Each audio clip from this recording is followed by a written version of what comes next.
Okay, so today we'll add a backend to a React application that we built previously.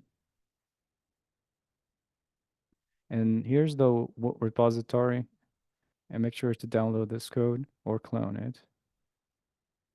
Now I'm going to click this file for the wireframe to refresh our mind about what the app is doing. It's basically a box full of text that's pretty much like a message board or a chat room. And then at the bottom, we have like a input type text where you can type anything, click send, and it will add to this list. Now, the list of these messages are initially fetched from a backend, but it wasn't the backend that we built. It was just for somewhere else. But today we're going to learn how to actually build that backend. So we'll leverage React, obviously, for the front end that's already written in that repository. Then we'll use Node.js, that is JavaScript on the server side, so that we can build a backend API that serves JSON. Now we use the Express library that makes it easier for us to work with Node.js and HTTP servers. Here's the website if you're interested. Like I said before, we need Node.js installed on your machine, a text editor of your choice like Visual Studio Code. And you're gonna need to open a terminal. For example, Linux, just click the terminal, look for terminal. Mac the same way, look for terminal or click the terminal icon. And then on Windows, you can use Command Prompt or PowerShell.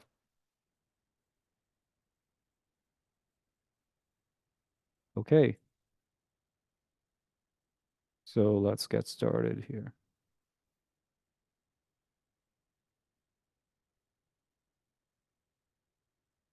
Let me share my terminal. But before that, just look at Visual Studio Code first. Let's refresh our minds. So we have a project with package.json. So it's npm project.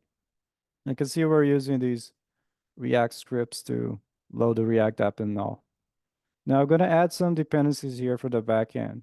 So usually, maybe in the real world, we'd have separate repositories, one for the backend server, one for the front end server.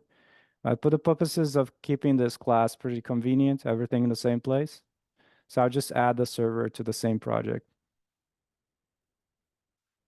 Okay, so let's go to the terminal and install Express.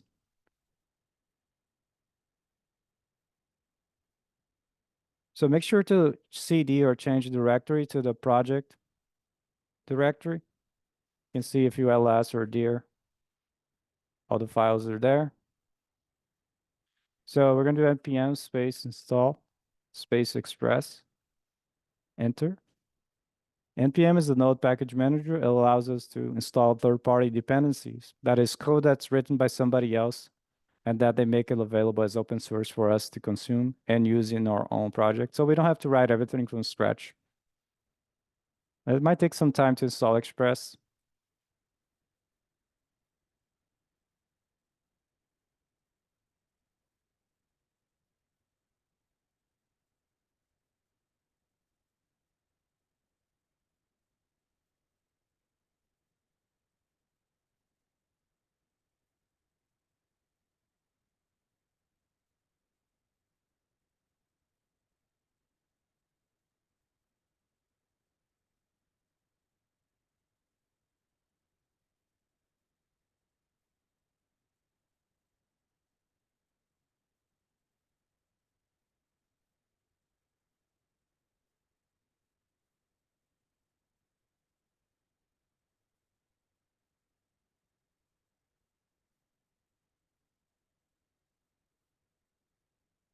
Okay, we have it installed. Let's go back to Visual Studio Code to verify that our package.json file indeed added Express under the dependencies property here. And you can see it's version 4.19.2. Now you can also further verify that we installed Express by looking at the load modules directory, and you can see there should be a Express directory there. You scroll down, there's so many dependencies. There we go, here, this one. So basically, when we use Express, we're taking code from this directory. In any case. Let's go here and make a new file. I'll call server.js. Actually, let me make a new folder as well. So we put everything for the server in one place. So I'll move server.js to server, and I'll rename server maybe to just index.js.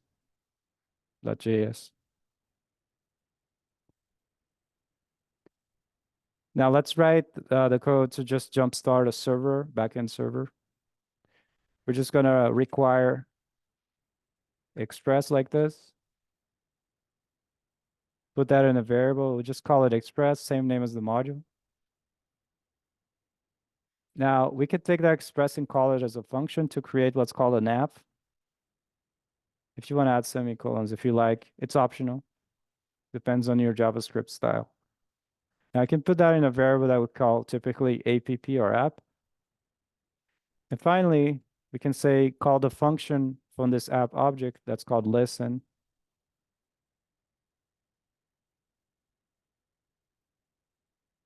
And then you just have to say the port you want to listen to. For example, 3000. I'm going to save that. Somebody asked, hey, is it too much to describe the hotkeys as you use them? Which hotkey?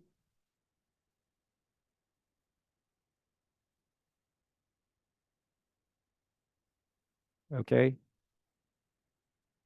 Now let's try this out. I can actually open a terminal within Visual Studio Code, but if you want to do it in a separate terminal that you have open, that's fine as well. So I'm going to press Control backtick, usually, or to open the terminal here. If you don't see that, you can just click View and Terminal if you're using Visual Studio Code. If you're not, just make sure to go in your terminal here and type the commands there. Set, okay? But for convenience, I'll keep it in Visual Studio Code so we can see better. Anyway, let's cd to server directory, and then I'm going to say node space index.js. So it executes this program index.js. Now, you might have noticed nothing is happening, but it's actually running the server. So if you want to kill the server, you press Control C. That's to send the interrupt signal. And you can see the prompt is back here again. Okay, so Control C to interrupt. So if we go to the browser to verify that's working, I can open a new tab and say localhost colon 3000. 3000 is the port. That's the argument we pass to the listen function. You should see cannot get slash. That means it's working.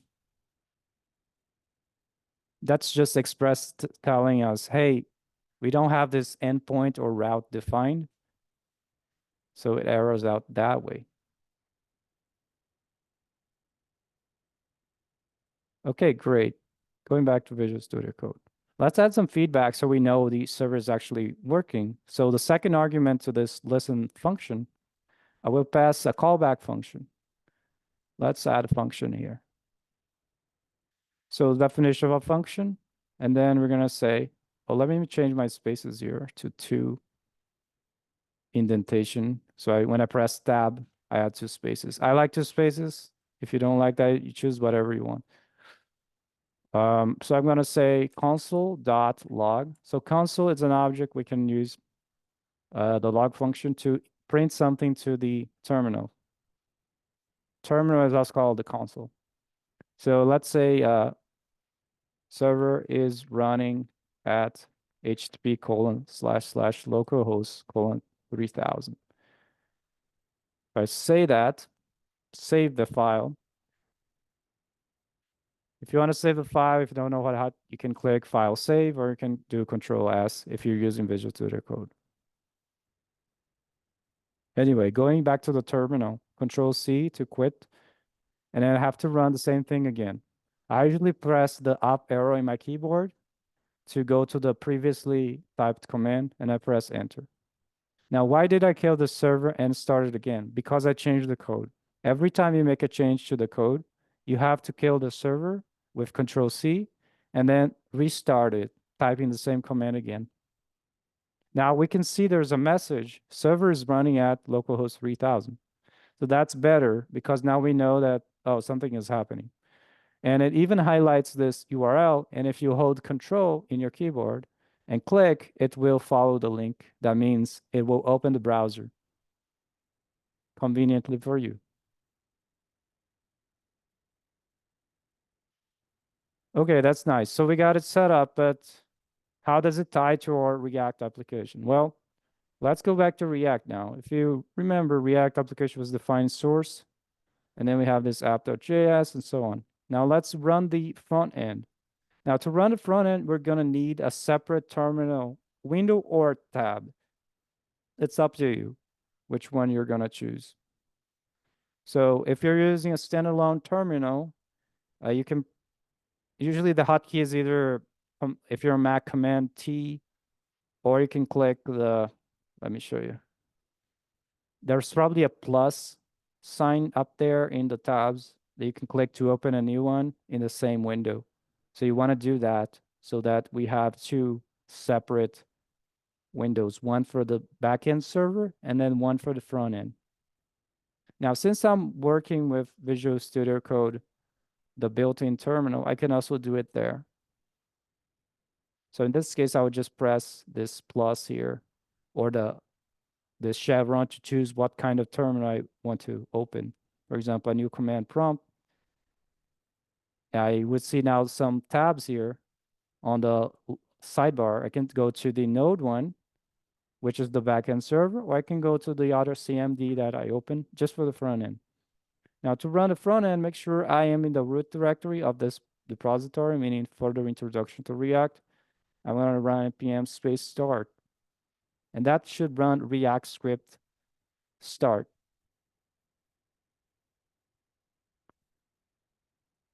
Should take some time for the front end to open. I think this one will automatically open the browser window with the React application.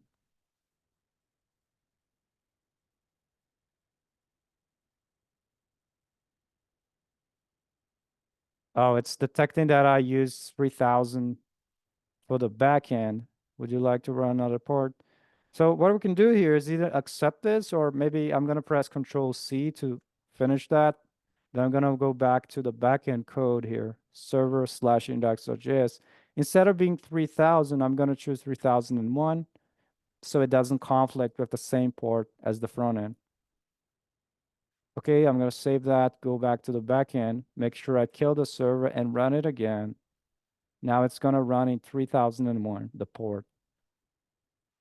Okay, now with that problem solved, going back to the other terminal instance for the front end, I'm going to npm start again. There should be no more conflict now.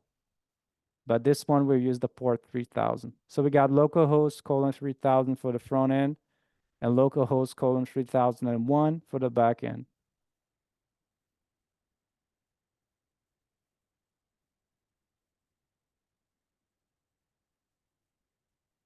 Okay. Let's see in the browser. Open a new tab, localhost 3000. What is going on here? Caught time errors.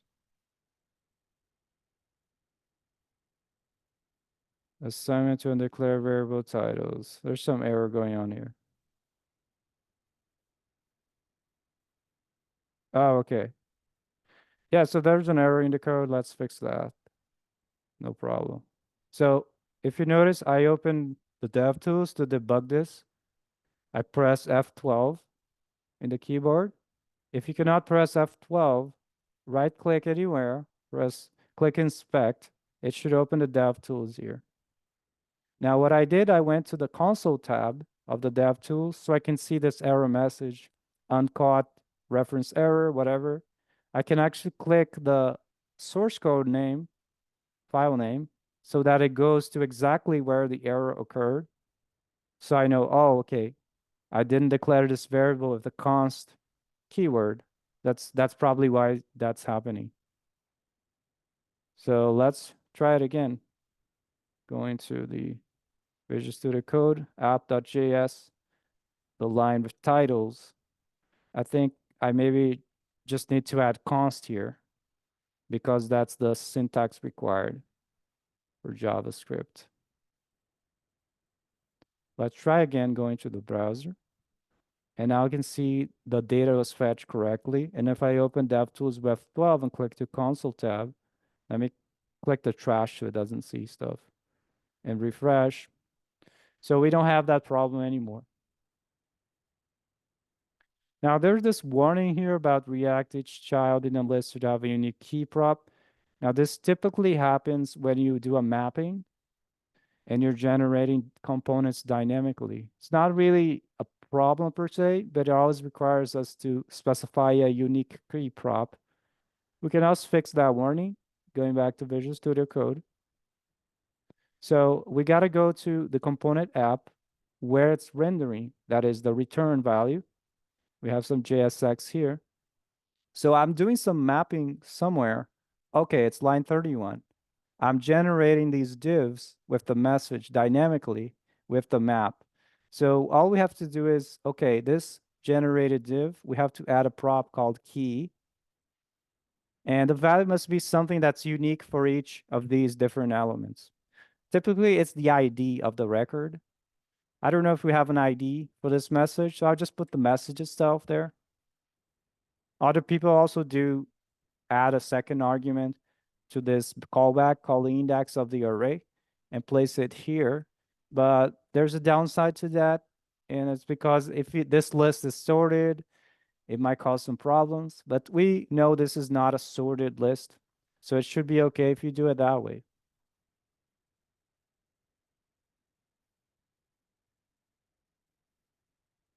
Okay, let's go back to the browser and refresh. Now I see no more problems in the console here.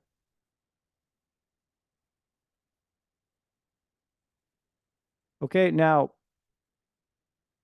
this data here for these messages, we want to be able to build our own backend to serve that data. So that's what we're going to do next. Now, if we go to, let me first tell you how to debug, how to understand where this data is coming from. With the DevTools, press F12 again, and you're going to see the network tab in the DevTools. So you're going to refresh the browser, and we're going to see, make sure, let me see, there's some filters here.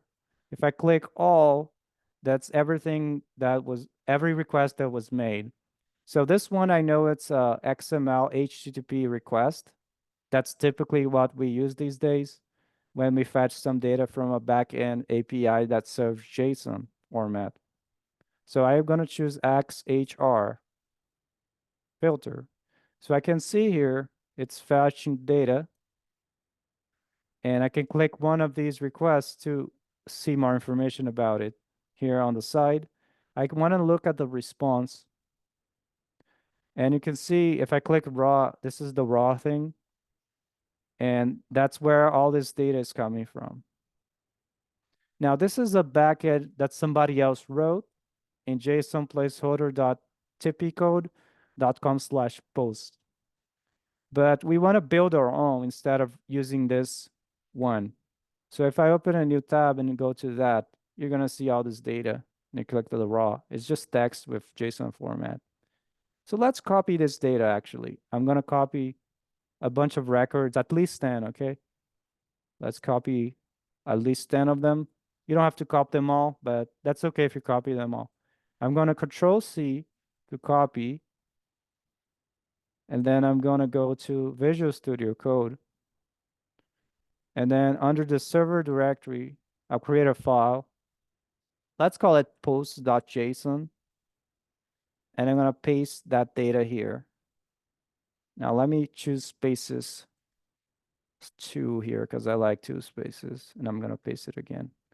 Now make sure to close the array at the end if you don't have the closing square bracket. And this lingering comma should not be there because it's JSON format.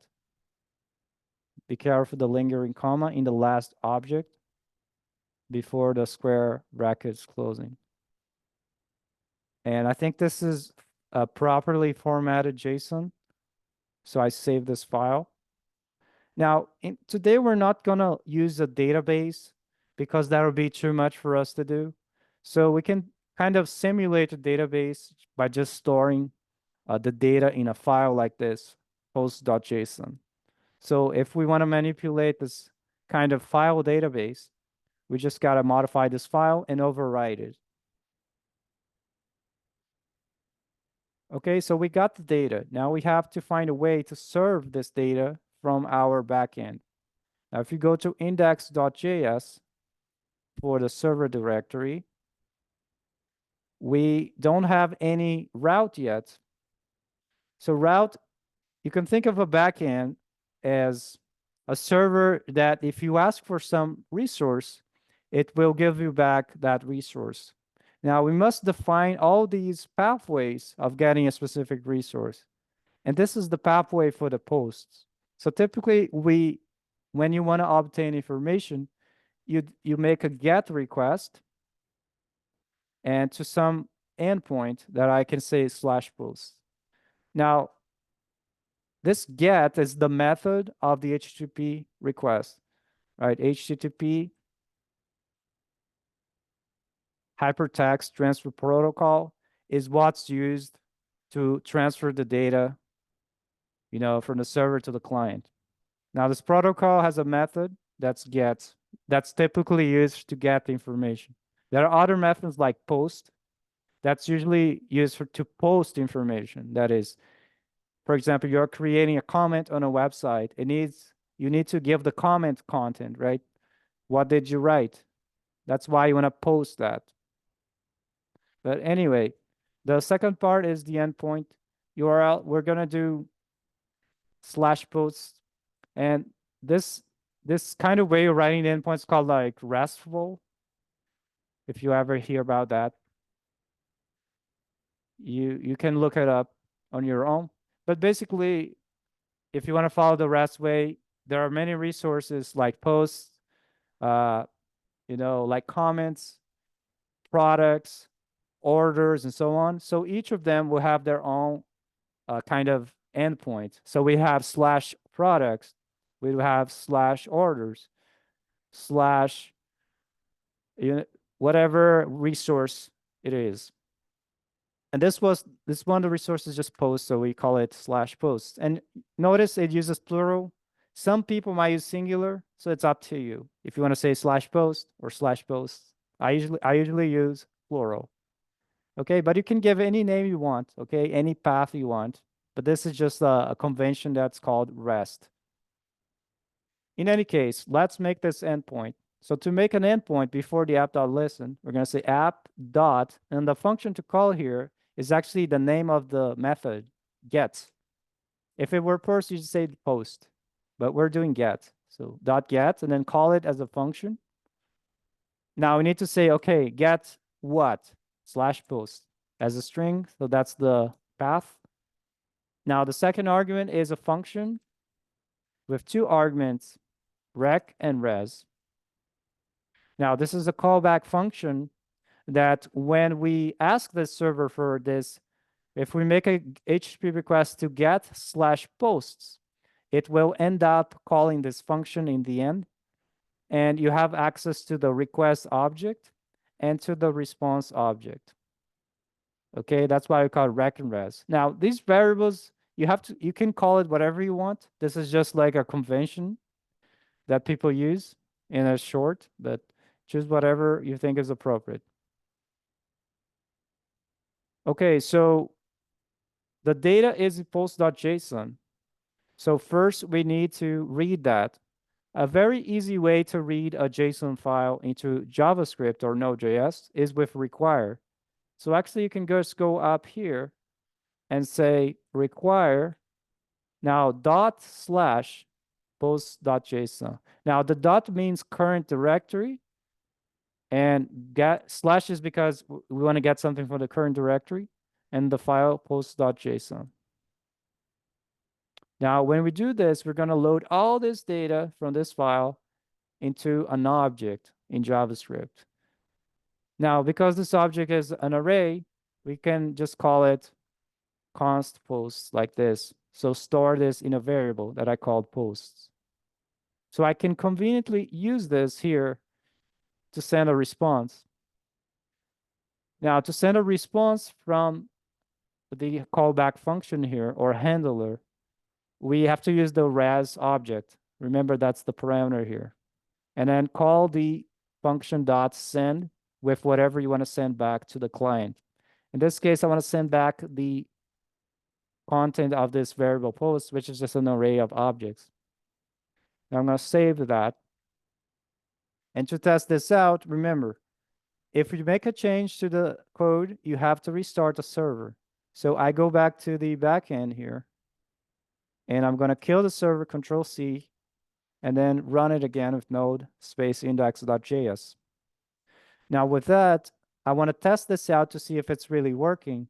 So I go to the browser, and I'm going to open a new tab. So actually, when you type an address here in the browser, localhost colon 3001/posts, it always makes a GET request. So your browser itself is always making GET requests every time you type something in the address bar and press enter. If I do that, you're going to see the response. I'm going to click raw data because I think Firefox is formatting that. So this is the raw response. It's just text in the JSON format. That's pretty much the content of that file. Now, this is the raw thing. You can click pretty print of Firefox. I don't know if your browser has this function. So it kind of formats in an easy way. And I think it also does this live format to make it easier for us to visualize. But it's just text. Now let me see the headers here for this response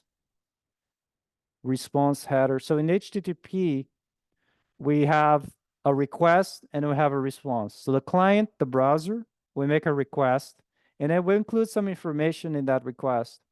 And some of that information is stored in what we call headers. Headers is just pretty much a set of pair and values, right? We have the connection header with the value keep alive, content length header with the value 6066, and so on. So it's just metadata about this request, you know. So the response can also send headers the same way. So this one is the response headers, and the one in the bottom here is the request headers. Now I'm using Firefox, and it shows this conveniently. So if you're using another browser, you might not have this. So how can you see that? Well, you can press the F12 to see the DevTools, click the Network tab, and then refresh, and you should see the request down here. If I probably have to click all here now, the all filter, and I click this first one, and I can see here the response headers, and I can collapse and the request headers there. Now you can see the request, no payload, and then response, all of this. If I click raw, it's just text.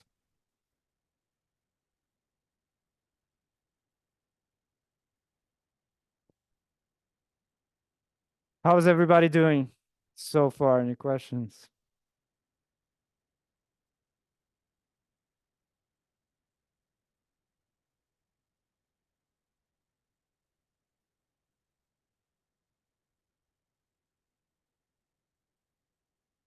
All good?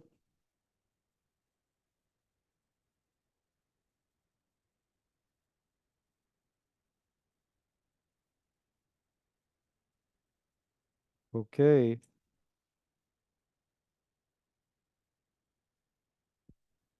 All right. So one thing I want to touch upon is setting a header, because typically when we send a response, we want to make sure to let the browser know, the client, what kind of response we're sending.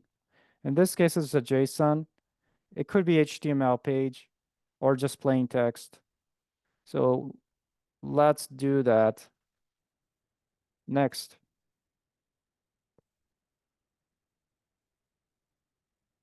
So going back to Visual Studio Code, before I send the post, I can modify this response. I can actually change headers. if I want to add additional information about this response.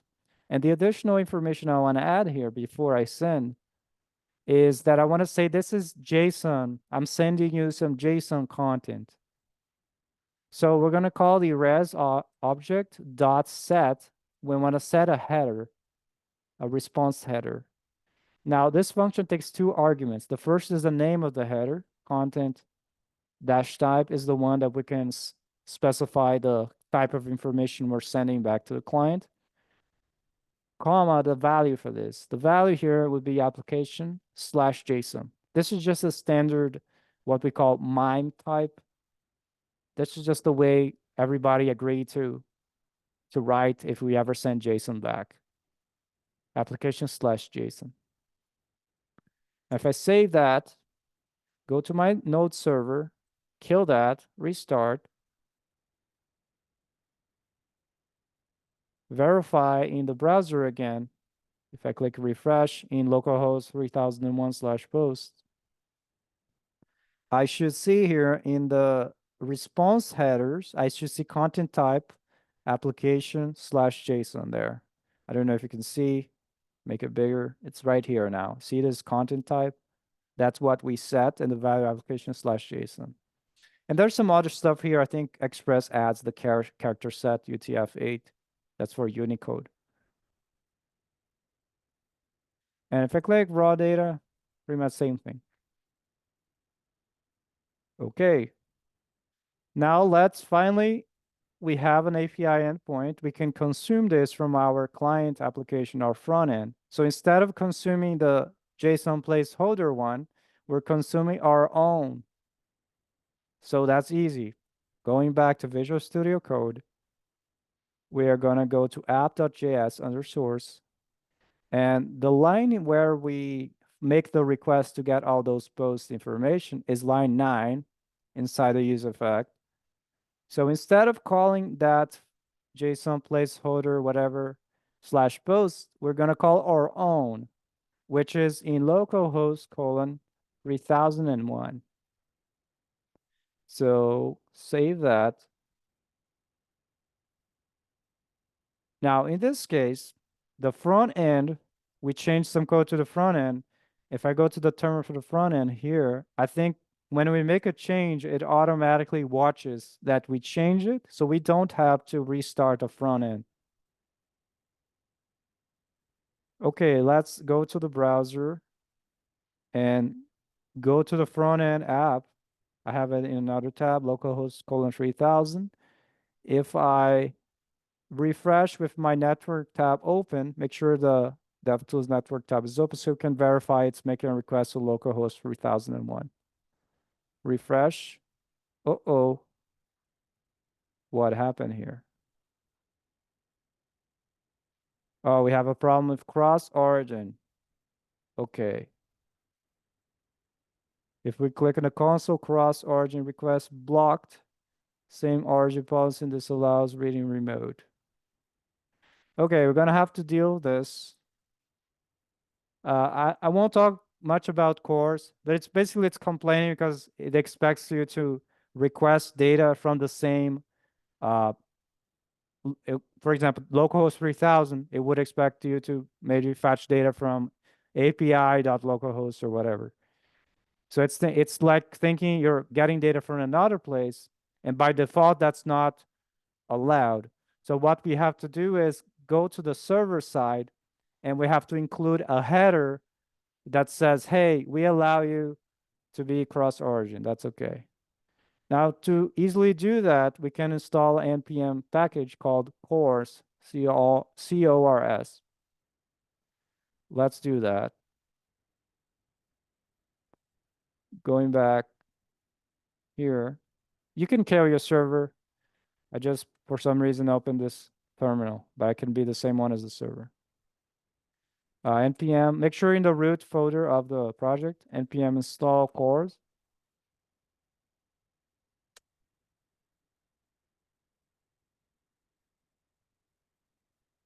So once we got that, we go to Visual Studio Code, go to server/index.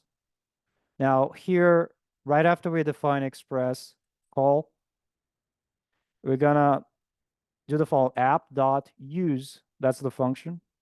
Now we're gonna call cores like this. Now this cores will come from require cores. So remember, we just install cores. So we can require that library like this and put in a variable that will call cores, the same name as the module. And then we can call this here. Now this thing is called a middleware. So in Express, a middleware is something in between your request, your response.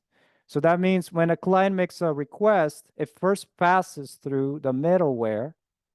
And after passing through the middleware functions, it will finally reach the handler function for your endpoint. In this case, this function for the slash post here. So something is happening before this call of this function. And it's the calling of the cores middleware here. So when we say app.use, that means we're using a middleware for this Express application. So whenever I have a request, it will pass through the cores middleware. And then after that, it will reach my function here. Now this core middleware will add some headers. It will set some headers. Remember, we use res.set. It's pretty much calling that. So it will set some headers to allow us to do cross origin requests. Now, because I changed that code, I got to restart again. Now you might be tired of doing that. So let me teach you a trick so we don't have to do that anymore. Now I'm going to call the server. Now we would have to use what's called nodemon, but to do that, we got to install it. So let's go here to my other terminal, where I'm in the root of the project. I'm going to say npm space install space dash dash save dash dev space nodemon. Now I put dash dash save dev here because I want this to go under dev dependencies instead of dependencies. And I'll tell you what it means in a moment. Just install that like this. Let's go back to Visual Studio Code. I want to go to package.json. Now, if you notice, whenever we do npm install, it goes under dependencies, right? But because I said dash dash save dash dev, it went under dev dependencies instead. Now, why you have separate place? Well, some people like strictly separating what software or packages are used just for development with those that are also used in a production environment. So nodemon is only for development. We just need it to watch the files and restart the server when we are developing. We don't want to use that in production at all. So that's why we separate and put them under dev dependencies. Now you can see nodemon is there.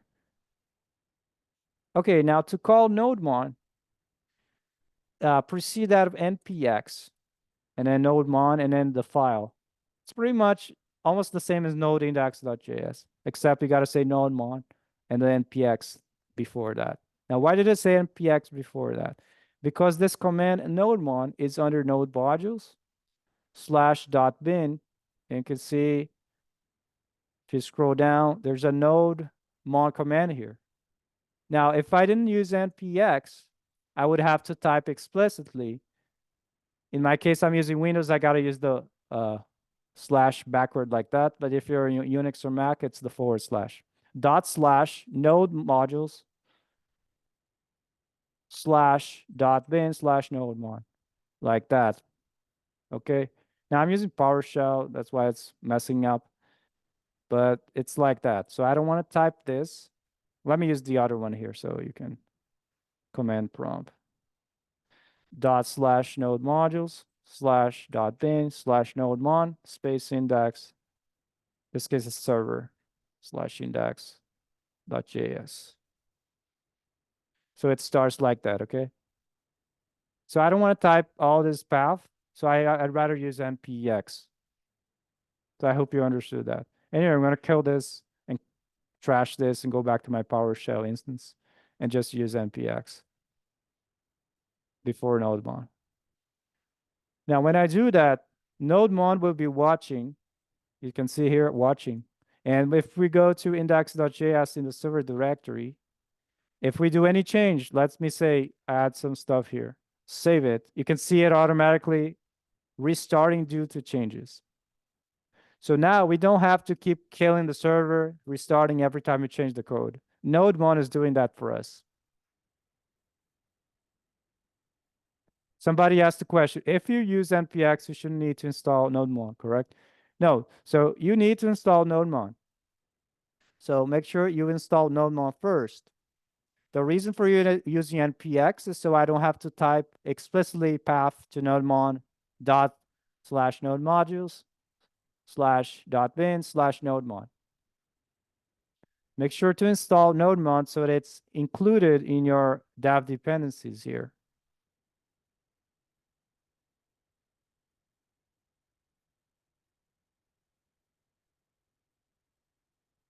Somebody said, I'm still getting runtime errors. Where are you getting the errors? Let's continue. Make the errors will go away. Let's see. Yeah, we got there, getting there, okay? Let's continue. Save everything. And we're gonna go back to the browser here.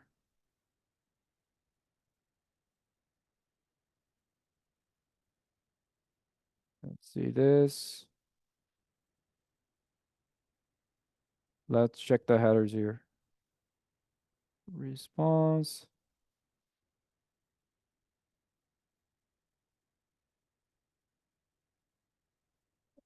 Okay. This should have been.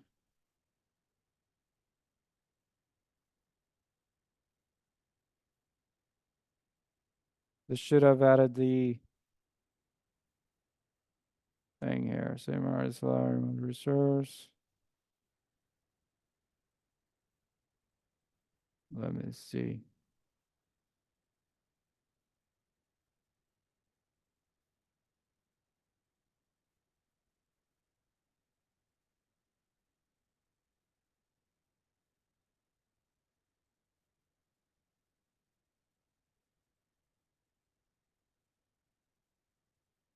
Let's verify the code. We use the middleware. Require cores.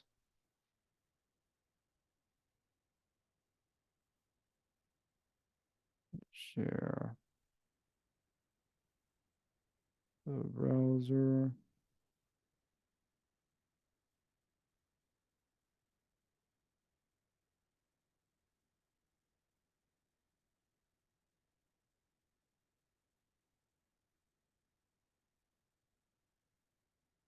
HTTP.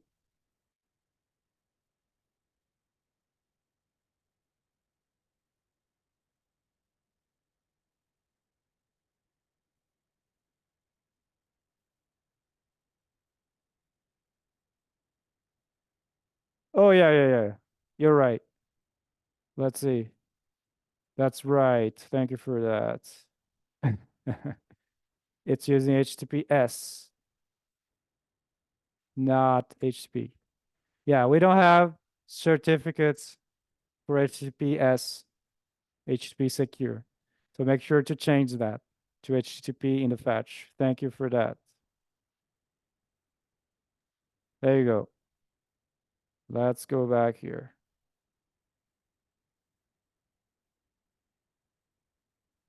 So we got that sorted out. And then we can observe in the network tab that it's calling for localhost 3001. And we got a response there. All right. Everybody okay now?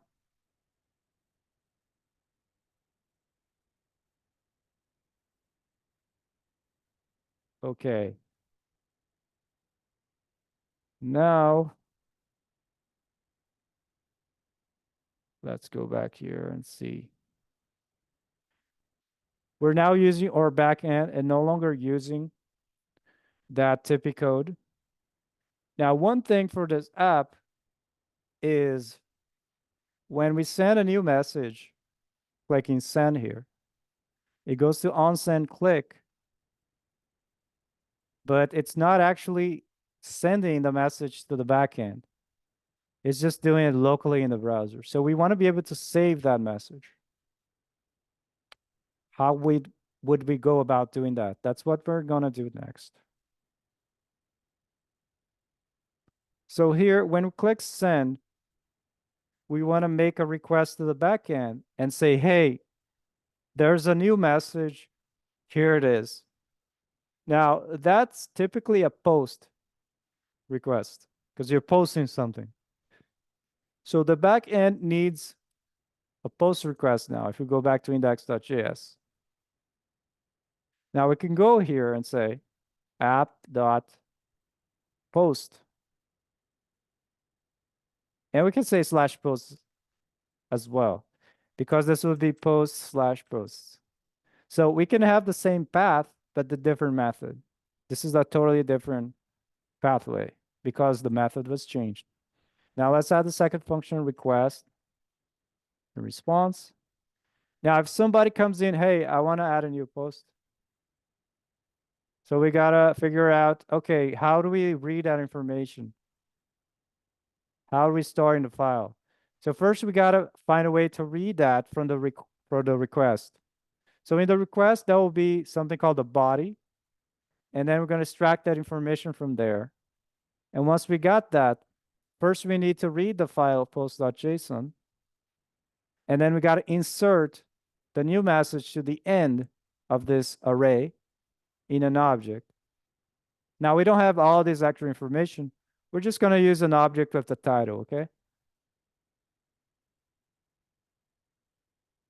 And then once we insert that, we got to overwrite the file post.json with the new version. Okay, now to get the body, typically we're going to do rec.body dot whatever is passed in. In this case, we could say maybe the title, like that. Or even the whole body if you think it's safe. But typically it's not good to read the whole body because some people might add additional stuff trying to do malicious stuff. So maybe you want to build your own new, let's call it new post here, as an object whose title is coming from the rec body.title.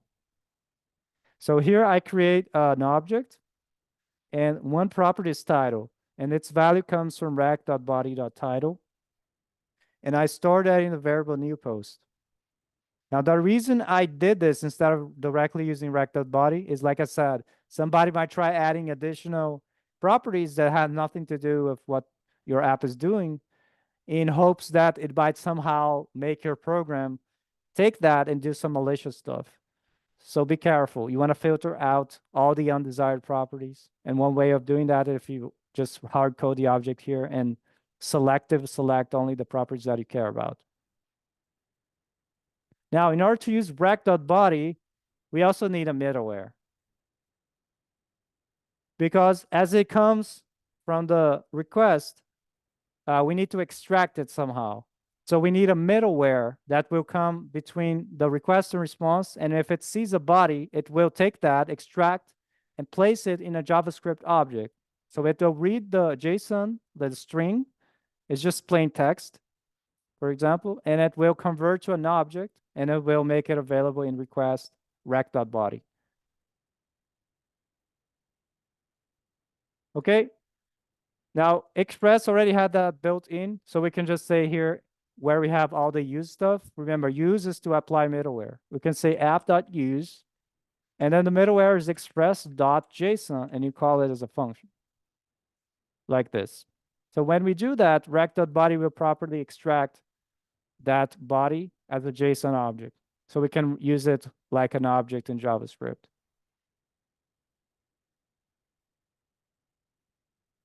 Now, if you're curious about this, you could add a console log here and log the new post and so on. But the problem here is we have no way of making a post request in the browser just by going to the address bar, because remember, that's just for GET request. Typically, we have something like Postman. If you download the program Postman, that's a pretty good one to change the method to post. And otherwise, we'd have to type in the console of the browser fetch call with the method post and so on, which is actually the code we're going to write next. But anyway, you're going to see that right now. So let's just keep this like this for a while and go back to the front end. Now going back to the front end where we set the message, we call click send, it calls this function here on send click. So what we want to do is make a request to the server to post a new message. Now to make a request, we can call the fetch function. Now in this case, it's a little bit more involved because we're not only doing get, we're doing post. If you just have fetch with a string, that's just a get request. Now, if I want to make it a post, I got to change a few things. So first I'm going to say, okay, when I fetch from, what's the address? Pretty much the same thing as the other one. So we're going to paste that string. Now, comma, second argument. I want to say the method is going to be post. Like that. But I got to say, okay, what's the body? What do you want to send? Well, we got to send whatever new message is, right?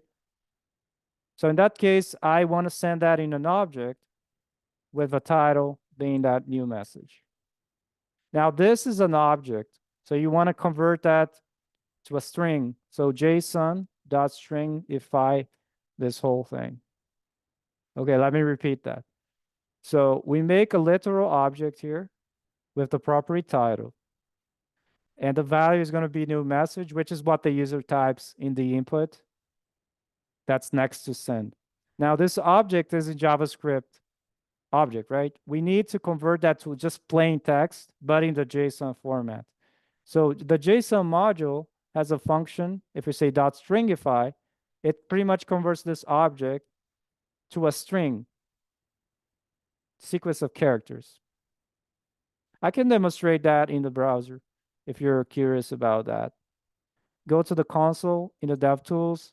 Let's say I have an object, A, with title, hello world. Let me make that bigger because it's too small. Right? A is an object.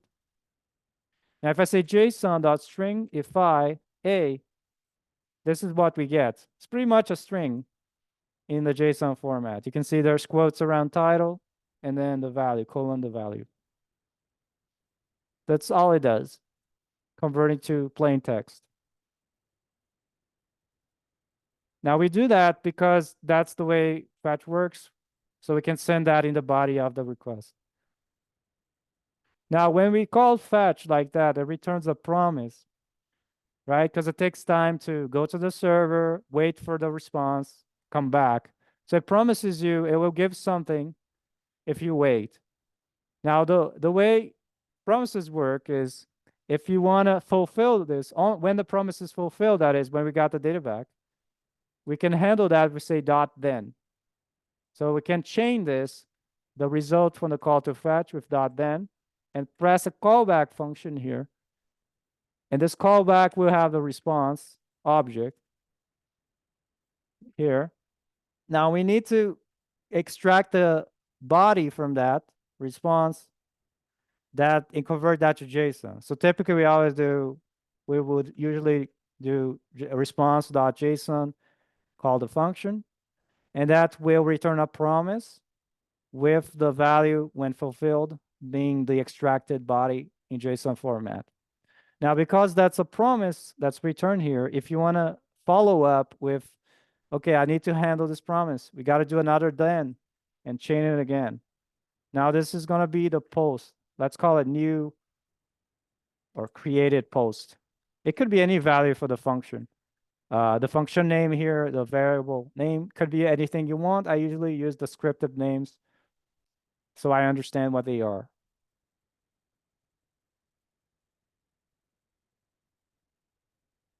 Okay, let me just console log that for you for now. So we're going to see that in the console, but we don't do anything with that just yet. Save that. And I'll show you how to debug the developer tools so you can see how to debug this. Anyway, so we made a fetch request to slash post method post, and we include the body that is the new message. Now going back here to the backend, we're going to be able to see the React.body.title there. And then just for exercise for now, I'm going to say res.send new post. We haven't saved it yet. So we're just sending back what we received, right? Now let's go back here to the browser. And I want to teach you how to debug.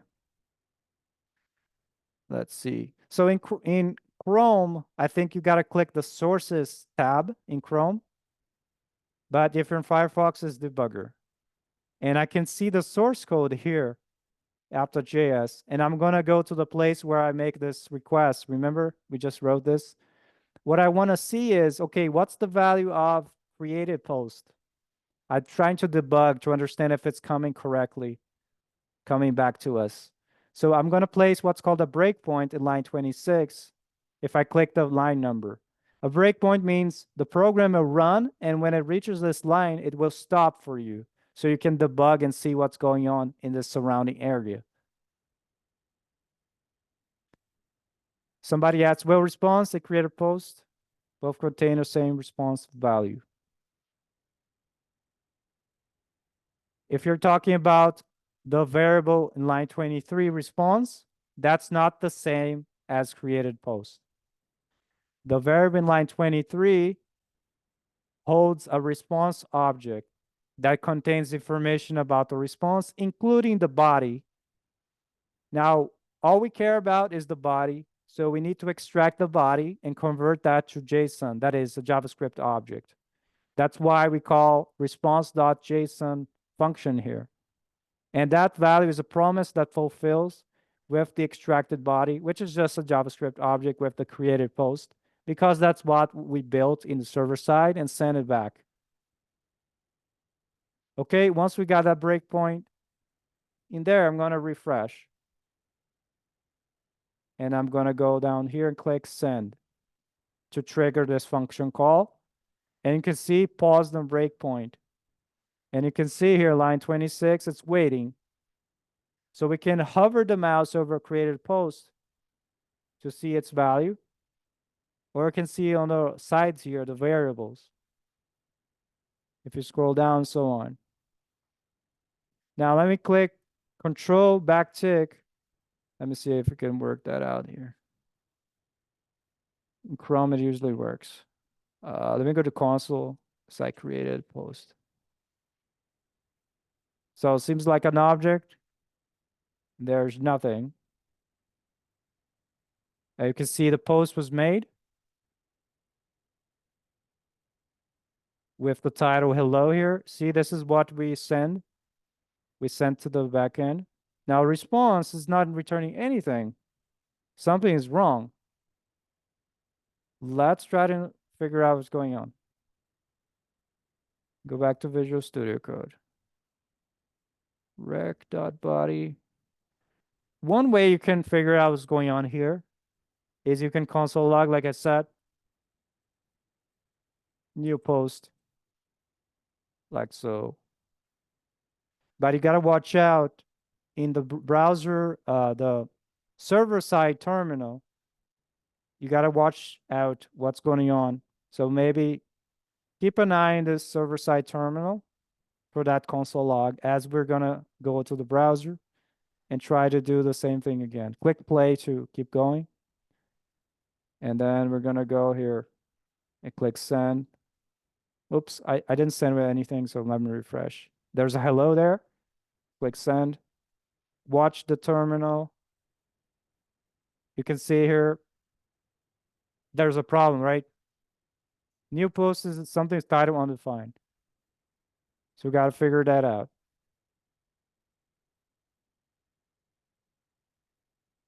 Okay. And I think I know what the problem is. So when we send the data, we didn't say we're sending JSON. So I think that's what the problem is. So going back to the front end, here, we make this request, right, with fetch, but we're not telling the server, hey, we're sending JSON. It's in JSON format. So we got to go here in the code for the front end where we make the fetch. We need to also include some header for the content type. So we're going to go here and say headers and pass an object. And let's put quotes because we have a dash content type colon application slash JSON. Now, what this is doing, okay, in this request, we're setting the header for content type to application JSON so that the server will know, hey, we're sending JSON to you. So make sure to, when you parsing the body of the request, you extract using the JSON middleware. Now save that and let's try again. Watch the terminal as we go to the browser and click play, refresh, have the hello and click send. Let's see the terminal again. Now it says hello there. See that? So we had forgot to let the server know that we're sending JSON from the front end. So it's important we have the header for content type set there as well. And we can do so by setting the headers object in the fetch, the second argument of options, like so. Okay, I know we're kind of going beyond time here, so I appreciate your staying. Let's just finish it off, going back to index.js. Now we got everything constructed correctly, not just gotta save that file, post.json, right? So what we're gonna do here is we're gonna reference posts, right? Remember, post is a variable that holds all the posts that were loaded. Now we're gonna take that, I'm gonna push something to the end. Post is a variable that holds an array. An array has many elements. To add an element to the end, we say push, dot push, and a new post. Now this is gonna add to the post array here, but that post variable is only memory. It's not actually saved to the file.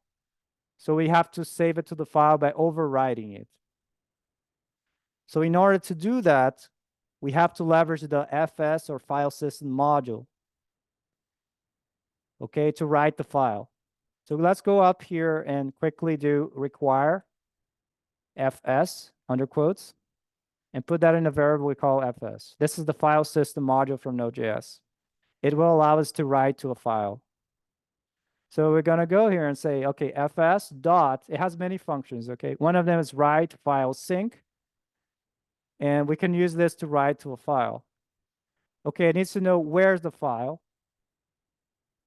So we can say, okay, post.json, comma, second argument. Okay, what's the data you want to write?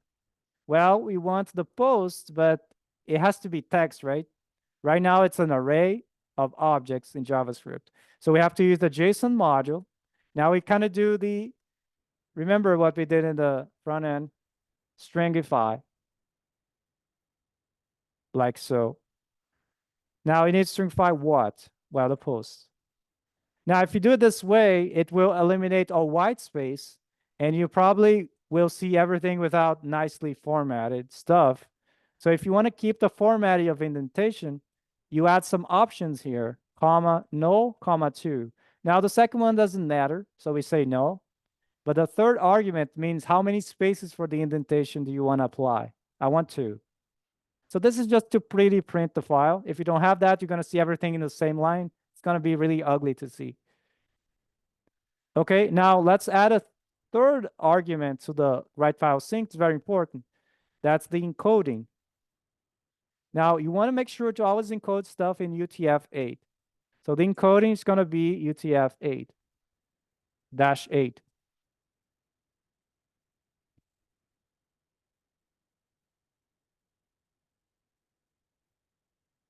Okay, so this will write to the file. Let's try it out. I'm going to go to the front end. Let's just refresh this. We don't need the breakpoint anymore because we debugged this. So you can click here, either right click here and remove all, or you can click on the line again. Okay, I don't care about that anymore. Close that. Now we know it's working. Click send. Now I want to watch the file in the Visual Studio Code, post.json. You can see now at the end, hello is there.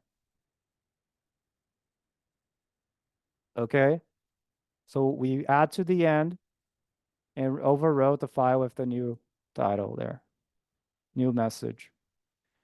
Now, if we go back to the front end and refresh,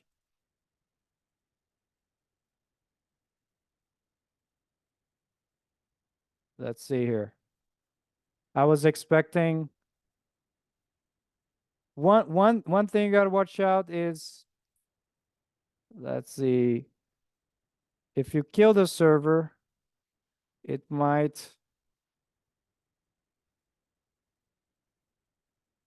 post push. I was expected to see hello there. So why didn't I see hello? Let's think about it. Oh, because it's only taking the first 10, right? That's why I didn't see hello there when I refreshed. So if you look at this, there's more than 10, and the front end is actually filtering out all of the posts, only takes the very first 10 ones. So if you want to change that, remove the slice 010 from line 14 in app.js. So it doesn't filter out the posts. And we can try seeing the front end again and refreshing. Even though it's a mess in CSS, the style, you can see at the end there's a hello, which is actually what we had just added initially. One challenge for you is fix this so that there's a scroll bar here in this container so you can scroll down if there's too many messages. But that's for another time.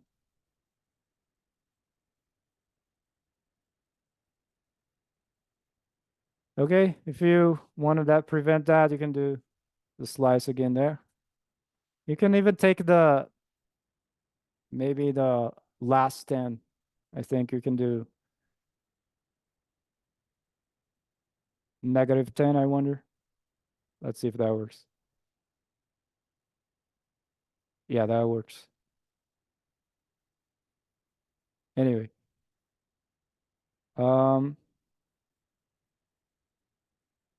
yeah, one thing to notice here is I assumed that the message that we sent to the server side was properly inserted, but there could be errors. Maybe the backend can reject your message. So that's why we don't always want to set this message here, but only when it's successful. So you want to move this setting of the message here up to the .then of the created post here, and you can remove this console log. And if you ever get any errors, I'll leave it as a challenge for you. You can put a .catch here with a callback of the error function like this, and you have to handle the error here. Maybe you can create a state variable that will hold an error message, and you can set that like set error to fail to post message, something like that. And then you can go scroll down here and put I don't know, you can go here to the send or even outside and add a div with the error if there is an error, something like that. This is just a draft, so it's you gotta use state up there and so on, but just some hints if you want to handle the error there. Now to simulate an error, you can always go here and throw new error failed. And this will simulate having an error. So every time there's an error anywhere in this promise chain, it will jump to the catch block and execute whatever. So if I put a throw new error here with whatever message, that's how I simulate the error, okay? Error simulation to test.catch below. So that's an exercise I'll leave for you if you're interested in building upon that.